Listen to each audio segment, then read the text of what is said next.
Bien, regresamos a cápsulas doctrinales. Ese es el punto número 2 de cápsulas doctrinales y la creación desde el punto de vista teológico cristiano. Bien, acabamos de leer en Corintios que el hombre natural no percibe las cosas que son del Espíritu de Dios porque para él son locura y no las puede entender porque se han de discernir espiritualmente. Es decir, entonces el hombre está falto de fe, por eso no cree. La fe que Dios regala, como un regalo de Dios, la fe viene a través del fruto del Espíritu. Y eso lo vemos en Gálatas 2:22, en Gálatas capítulo 5, versos 22 y 23. Entonces la fe como un don de Dios es lo que nos lleva a confiar en Dios.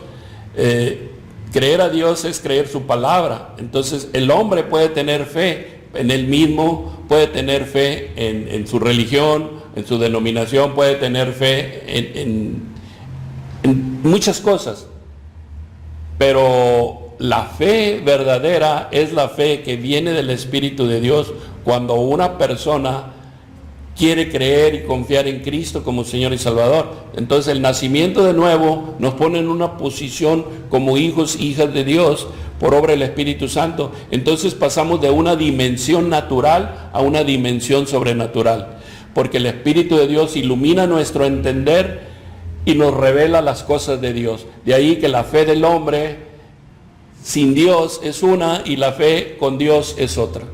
Muy bien.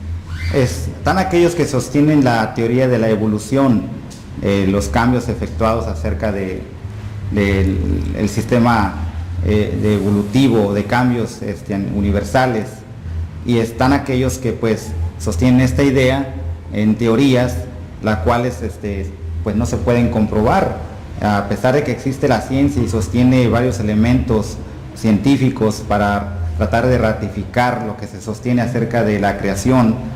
Entonces pues vemos que es un tema un tanto debatible para aquellos que sostienen esta idea. Pero hay algo que me llama la atención aquí en el libro de Hebreos capítulo 11, voy a leer los versos del 1 al 6, en especial los versos 3 y el 6, que son los que llaman la atención, y dicen así: es pues la fe, la certeza de lo que se espera, la convicción de lo que no se ve, porque por ella alcanzaron buen testimonio los antiguos. Por la fe entendemos haber sido constituido el universo por la palabra de Dios, de modo que lo que se ve fue hecho de lo que no se veía.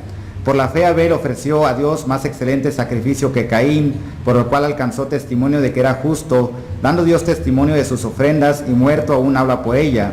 Por la fe Enoc fue traspuesto para no ver muerte, y no fue hallado porque lo traspuso Dios, y antes de que fuese traspuesto tuvo testimonio de haber agradado a Dios. Pero sin fe es imposible agradar a Dios, porque es necesario que el que se acerca a Dios crea que le hay, y que es galardonador de los que le buscan. Bien, el pasaje aquí citado, el verso 3, dice: por la fe entendemos haber sido constituido el universo por la palabra de Dios, de modo que lo que se ve fue hecho de lo que no se veía. ¿Nos podría explicar un poquito acerca de esto? Sí, si nos vamos en Génesis, si vamos a Génesis, vemos que el primer versículo de Génesis nos dice que en el principio creó Dios los cielos y la tierra. Y nosotros, al creer que esto es inspirado por Dios, escrito por Moisés, un hombre inspirado para escribir los primeros 5 libros, nos damos cuenta que lo que dice Dios es lo que debemos de creer, y eso es lo que es fe. Y los antepasados tuvieron buen testimonio, los antepasados, hombres que creyeron en Dios, que caminaron con Dios, que sabían que lo que Dios les había mandado, eso debían de hacer. Aquí, por ejemplo, habla de la ofrenda de Abel y la ofrenda de Caín en Génesis. Entonces vemos que a Dios le agradó la ofrenda de Abel, porque Dios había mandado sacrificio, los corderos especiales entonces tenemos que entender que creer a Dios en el pasado es creer la Biblia, lo que nos enseña del pasado. Creer a Dios en el presente es creer lo que la Biblia nos dice para ahorita en el presente, que estamos en la dispensación de la iglesia. Y creer a Dios en el futuro es creer todos los puntos escatológicos con relación al rapto de la iglesia, la venida de Cristo, etcétera, etcétera. Entonces, enfocándonos en la verdadera fe, es la fe que cree a Dios. La fe que busca a Dios a través de la Biblia, que acomoda lo espiritual con lo espiritual, que sabemos que Dios es el creador del universo, que sabemos que Dios creó a los ángeles, a los demonios y a Lucifer incluso, pero que Dios en su plan de redención viene presentando en tipología desde el principio la solución al problema de la caída y la maldad. Bien, están aquellos que tienen el punto de vista humano, o sea, aquellos que no creen en la creación, aquella que fue constituida por Dios. Vemos que por fe, nosotros que somos cristianos, pues creemos en la creación.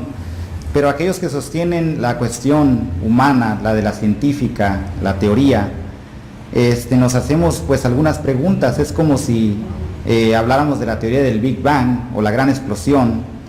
Es como contener alguna caja con, digamos, las letras del alfabeto, el abecedario, y las expulsamos de una manera violenta, pero estas no van a tener un orden de caída, no va a ser un orden consecutivo. Pero vemos en la creación algo sumamente perfecto. Por ejemplo, podríamos decir que el sol, creado por Dios, está en una distancia perfecta con la tierra, de tal forma que si el sol estuviera tan solo unos kilómetros más cerca que la tierra, pues no habría vida en la tierra. Asimismo, si la luna estuviera más lejos, pues tampoco habría ciertas formas de vida en el mar, y así sucesivamente. Entonces podemos ver entonces un orden perfecto en la creación, ¿no es así? Así es correcto, porque el verdadero y único y soberano Dios del universo, el creador de todas las cosas, en su infinita sabiduría, hizo las cosas de una manera que está descrita en la palabra de Dios, y nosotros como cristianos lo creemos. Y eso es precisamente de lo que vamos a continuar hablando cuando vayamos a Génesis, porque en Génesis ya nos da específicamente lo que Dios dice acerca de la creación. Y lo que mencionaba usted, tiene usted mucha razón, porque volvemos a lo mismo. El hombre natural va a especular, y sepa él o no sepa, pero la influencia satánica en su vida lo va a llevar a contradecir a Dios, y contradecir a Dios es contradecir su palabra. De ahí que los debates cristianos del creacionista con el evolucionista nunca van a terminar, y siempre va a ser una posición igual, va a seguir. La posición del incrédulo dice, bueno, yo creo esto, y te guste a ti o no te guste, yo voy a seguir en mi posición de que a través de la evolución Dios creó el universo y todas las cosas que en ellos hay. Entonces le decimos nosotros, pues está, tristemente y lamentablemente, está usted en un error. Pero ellos toman la posición que dicen, no me interesa. Pero cuando, si el Señor los convierte a Él, los trae a Él, si el Señor los hace la obra de reconciliación en sus vidas, entonces van a tener que tomar una posición diferente a la que tenían, que es el caso mío, que es el caso suyo, que estábamos anteriormente sin Cristo y creíamos de una manera, veíamos las cosas de una manera, y ahora las vemos completamente diferente. ¿Por qué? Porque teniendo a Dios en nuestras vidas, vamos a creer a Dios en su palabra, y vamos a estudiar su palabra y a saber lo que Dios nos dice en su palabra. Y en el punto de la creación siempre va a haber lo mismo, igual que en la salvación, igual que en otros temas de la Biblia, siempre va a haber la oposición. Pero no nos preocupa, debemos de tener respeto hacia las demás personas, pero ver la condición espiritual en que se encuentran. El mundo va a hablar del mundo y el mundo los va a escuchar. Los que somos de Dios, las cosas de Dios hablamos y nos van a escuchar. Hay dos mundos de gentes, el mundo incrédulo y el mundo creyente, y eso es algo que tenemos que saber. Entonces nuestro mensaje para aquellos evolucionistas que están faltos de fe, pues está constituido aquí en el punto número 6 del verso 6 de aquí de Hebreos, que dice, pero sin fe es imposible agradar a Dios, porque es necesario que el que se acerca a Dios crea que le hay y que es galardonador de los que le buscan. Entonces el hombre natural sigue estando falto de esa fe divina de la que usted nos mencionaba. De ahí necesita donde viene el arrepentimiento, porque se nos manda a que prediquemos el evangelio a toda criatura, y el que creyere y Dios obrar en su vida, En otras palabras, el que creyera y fuera bautizado en Cristo, pues va a ser salvo. Y ya cuando tenemos a Cristo en nuestra vida, Él es nuestro maestro, el Espíritu del Señor es nuestro maestro, es el que nos dirige y empezamos a ver las cosas de un punto diferente. Terminamos con este punto número 2 con relación a cápsulas doctrinales. Nos vemos en la próxima. Que Dios les bendiga.